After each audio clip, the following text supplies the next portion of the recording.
Thanks for clicking in to this short interview with Mel from Trademark. Trademark is funded by the Community Relations Council, and the groups that we've been supporting with funding have continued to connect with communities throughout this current crisis, really demonstrating resilience and creativity by quickly moving to new ways of working. So, Mel from Trademark, you're working hard during this pandemic to keep communities connected and engaged. Can you just give us a quick insight into what you've been doing during the crisis to keep people and communities connected? Yes, Peter. Well, I mean, our work and our style of interaction with groups has always been, it's always relied really on building personal relationships, um, uh, dealing with initial feelings of mistrust, particularly if someone feels that you're coming into into their community or into their area of work with an agenda which is new to them. And as you know, we have always tended not to start work with any group until we've built relationships. Um, and got rid of all of those, sort of natural mistrusts. And the I think that's probably one of the biggest challenges of having to shift from face-to-face working to remote working, because no matter how hard you try, it's not the same. When people are talking to a face on a screen, luckily, we've only that problem with one particular group that we're working with, because we were just about to begin to start work with them when we were locked down in March. Now that work is all still planned, but I'm, and the client group are saying, right, we've got people ready to start the program. And we're saying, no, we can't, we don't operate like that. I want to get to know these people. I want them to trust me, because if we don't, we'll not get anything out of it. So it's a challenge in trying to deal with all of that. But the channels of communication with the group have begun, and we have a weekly phone call. So just to see how things are going. They've got their own plans about how they would do what we had planned. We had planned to work in their particular office. They're saying, no, we can go across the street and we can book a bigger venue, and we can have it more social distance, or we can zoom into a big screen, which is easier than looking, at a laptop. So that's one group. The other groups that we work with, we've been working with for a long time, so we don't have that problem around the issues of trust. So our work has more or less continued. I wouldn't say unhindered, because it really isn't the same.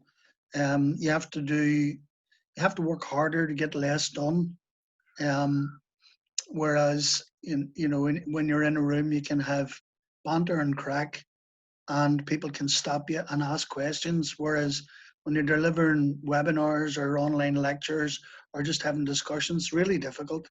I find when I come off maybe an hour's meeting, I feel like I've done half a day's work.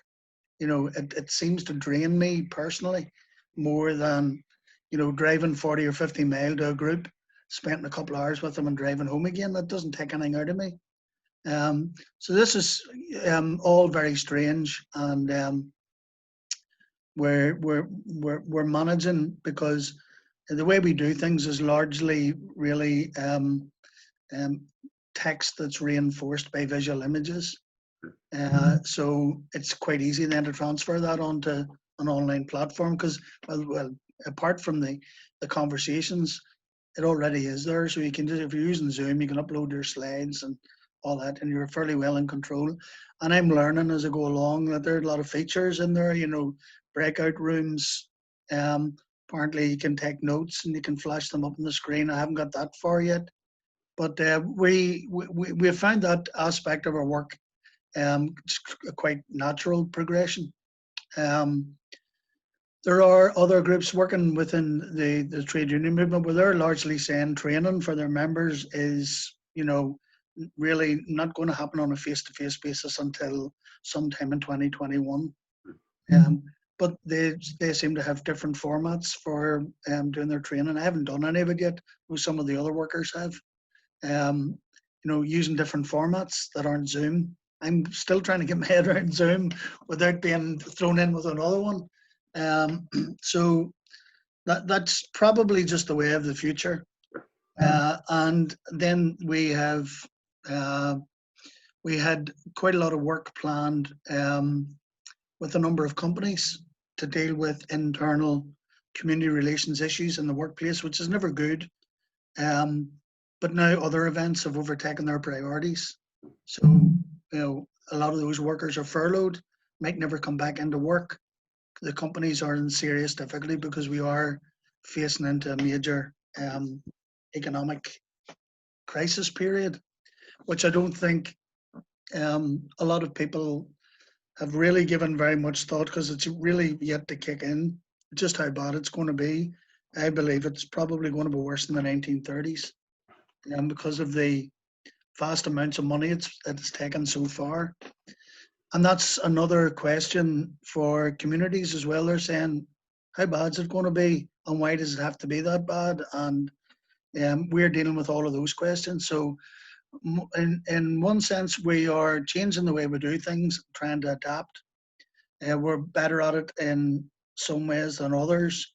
But the other side of that is the nature of our engagements with groups is changing slightly as well. A lot of those groups are very tight, embedded in their communities, and very tight. And immediately the lockdown started, they kicked into gear in terms of refocusing and repurposing their activities. So it was around, you couldn't get a group together because they're all out delivering food parcels, or they're calling on their neighbours. And we also work with a network of independent councillors who don't have party machines to fire them information. So they're saying, the government's saying this, what's behind that? What's the politics behind that? We're having to answer those kinds of questions. Okay. Also, those independent councillors are dealing with issues they've never had to deal with before, such as employment rights. So people are ringing up a local councillor and saying, I have to go back to work tomorrow and I'm concerned. I don't believe it's a safe environment I'm going back into. What are my rights? Sure. Before that, it was before well, when we did initially lockdown, all of a sudden people found that there were key workers, it's absolutely essential. And I'm going, Jesus, that's a strange view of somebody who regarded themselves as being a menial worker. And at that time, the big issues were, I don't think I'm safe here. What can I do about it? So we've had to deal with all of that sort of stuff, and because all the trade union offices are virtually locked down, and everybody's working from home, so you can't get anybody to answer you. So it sounds to me, Mel, as if there's plenty of challenges, not only for Trademark, but also challenges for the people that you're working with too. And many of the people that you're working with have been responding proactively to challenges on the ground by delivering food parcels, and the work that you're doing with independent councillors and trying to support them with their queries is all vital and important. But from your experience then in dealing with your own issues in Trademark, but also supporting the people that you work with, is there anything that you think has worked particularly well that other groups might benefit from knowing from your experience? I think it's really too early to give a definitive answer on that, Peter.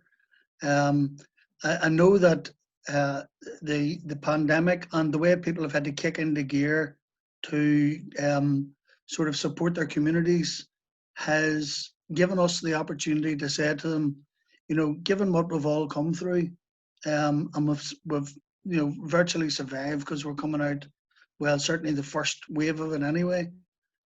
Does sectarianism and racism not seem pathetic to you? Yeah, and they're all going, you know, because you didn't discriminate what houses you knocked on when you had food parcels. There were people in your area, and you did what you did. And initially, that was a message that resonated. We wanted to capitalize on that and saying, you know, all of a sudden, from being marginalized, you're now essential people in your community.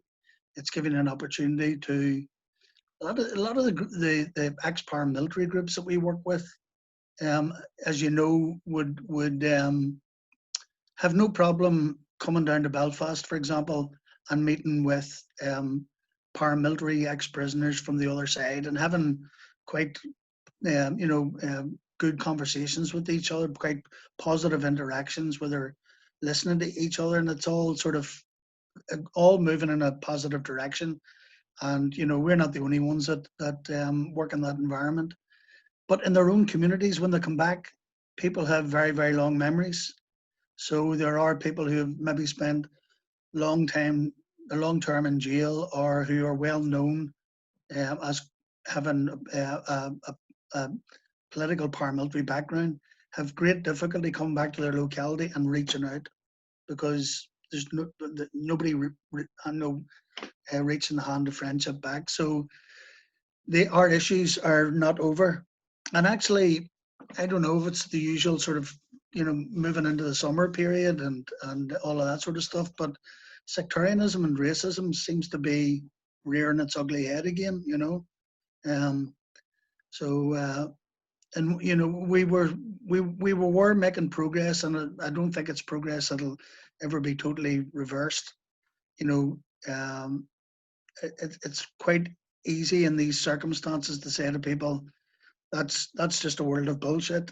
You know, flags, commemorations, um, uh, you know, antagonizing your neighbours, or we're not killing each other on an industrial scale anymore. But the stuff that's been happening in North and South Belfast over the last couple of weeks shows that it's still there, you know. Sure. And key to that then, and key to making a good future for us all, is that idea that we started with, that investment in relationships and that investment in building trust. And despite the pandemic, you and your colleagues at Trademark clearly have continued to do that. And even if it's not necessarily face to face as it used to be, but it's socially distanced meetings, it's still picking up the phone, it's still talking on Zoom, it's still being creative with your materials and getting them online to deliver those kind of training programs. So it's been great to hear about those examples, Mel, and thanks very much for sharing them with us today. And of course, anybody that's watching can keep up to date with your work by visiting your website, trademarkbelfast.com. And It's just been updated and rebuilt, and we'll be having some sort of online event to launch it in the next couple of weeks. Brilliant, Mel. But trademarkbelfast.com is the correct address for your website, That's right. isn't it? Yeah. Brilliant. Yeah. Okay. Well, look, Mel, thanks very much. Really appreciate your time talking to us today. Good luck, and stay safe.